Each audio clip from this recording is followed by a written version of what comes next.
My YouTube channel was monetized in 3 months, and I was shocked with how that played out. But I was even more shocked that within 1 year of starting a channel, I was able to make way more than I expected, and I'll share more of that later on.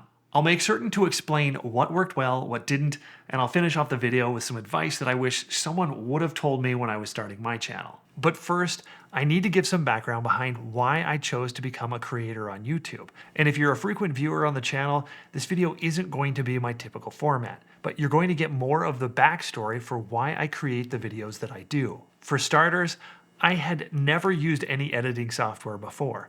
I had never really filmed content prior to this, and I certainly didn't have any experience in writing scripts for myself. For me, I just wanted it to be a hobby. My point is that I came with no experience with making videos, and I tried to learn and grow just like anyone else would have to do. If I can do it honestly, I believe that anyone can.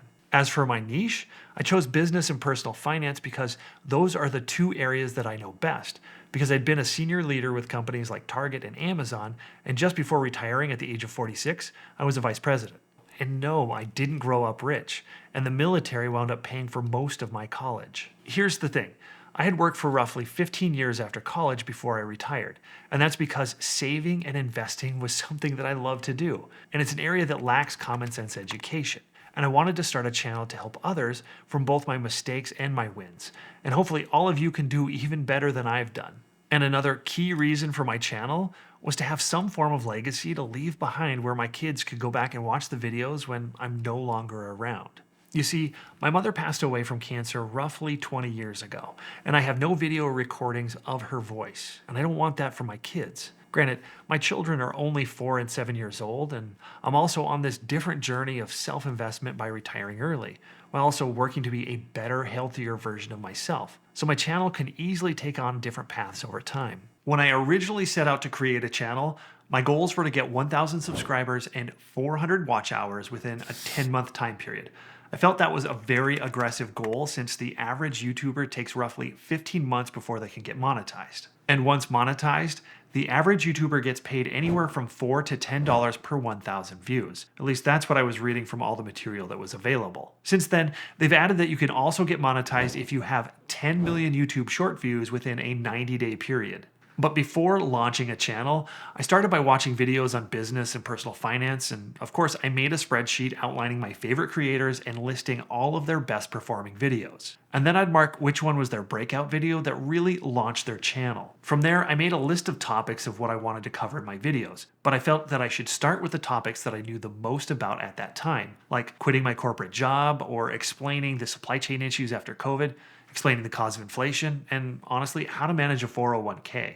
And one of the best pieces of advice that I was given is try to launch your channel with at least 4 or 5 videos. That way, if someone likes that first video, they can go back to the well and they can start to binge all your other videos all at once. Truth be told, those first few videos didn't do very well, but they did get a couple thousand views. And I have to be honest, learning how to edit videos was taking me an extremely long time.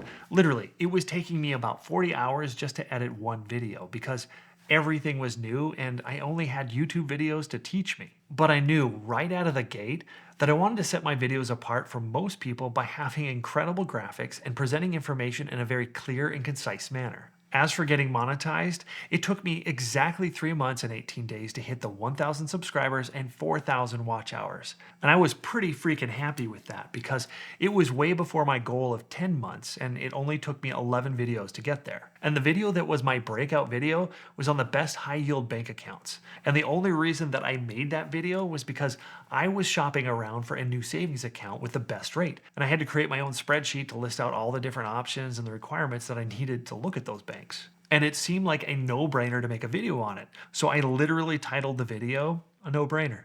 It quickly shot up 50,000 views in just a few weeks, but it was interesting in that when I launched it, it wasn't doing very well. It just hung out for a few weeks and then suddenly it just blew up. It was truly my breakout video. And in total, with nearly 90,000 views, it has paid me $360, which is $4.04 per 1,000 views. Which isn't paying very high, but if you look at the portion for how much advertisers pay, it's at just over $23, referred to as CPM or cost per mil. In this case, mil stands for 1,000. Usually, creators get about half of what that CPM amount is. And what I was paid was much lower because most of my video views happened before I was monetized. And sadly, YouTube doesn't back pay you for all those views. So when I saw this number, I knew that my video would be making closer to $10 per 1,000 views, which was a great motivator to keep going. And another interesting item is that when you look at the retention, only 39% of the video was being fully watched, which now I know that isn't a horrible number, but at the time, I thought it would need to be a much higher number in order to be successful. At the beginning, I'd mentioned how I was shocked at how much I was able to make, and my channel isn't even that large. But nearly a year after launching the channel, I made a video on the top AI stock, and then I followed it up with the top AI ETF, which both fed on one another and had hundreds of thousands of views, which definitely showed up in my revenue when I peaked with a single day earning over $500. And in that specific month, I had earned over $9,000 with an RPM of $10.95 per 1,000 views, which wasn't so bad for a hobby. And as my channel began to grow, I started to get more and more sponsors, which helped out a great deal. Once again, this was all a huge surprise to me as I was approaching this channel to simply make content to help share knowledge, and it has turned into so much more. It slowly turned into a community where I look forward to my regular viewers leaving comments. I've also had the opportunity to communicate with several creators about their approach and get advice from them as well. Which leads me into some of the advice and the things that I wish I'd known prior to launching my channel. But before I get into the advice portion, if you're enjoying the content, please consider hitting that like button so that I can afford to buy my children the endless supply of snacks that they consume of every minute of every day. Seriously, most of our pantry is filled with snacks.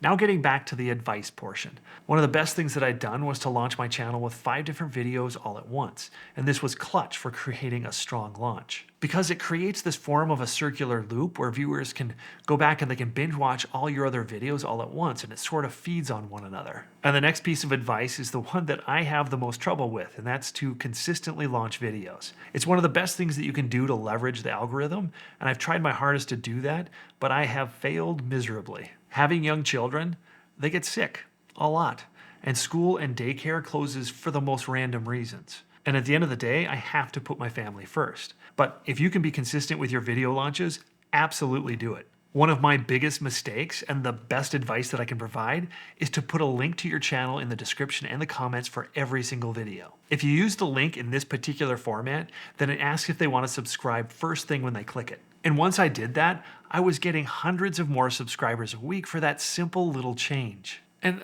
I truly hate asking viewers to help out by liking and subscribing because I don't want to take away from the content or to sound too needy, but at the end of the day, it makes a huge difference. The simple act of asking for people's help by supporting the channel with a like and a subscribe has shown about a 20% increase in likes for my videos. And that interaction makes a huge difference in the video performance. Now, a big opportunity for me, and well, for most creators, is to create consistent YouTube shorts to create more awareness to my channel from viewers that may not otherwise see my content. It gets a broad exposure in a very short amount of time.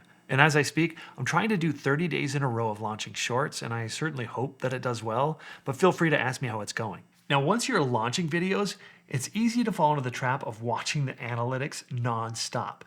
Don't do it.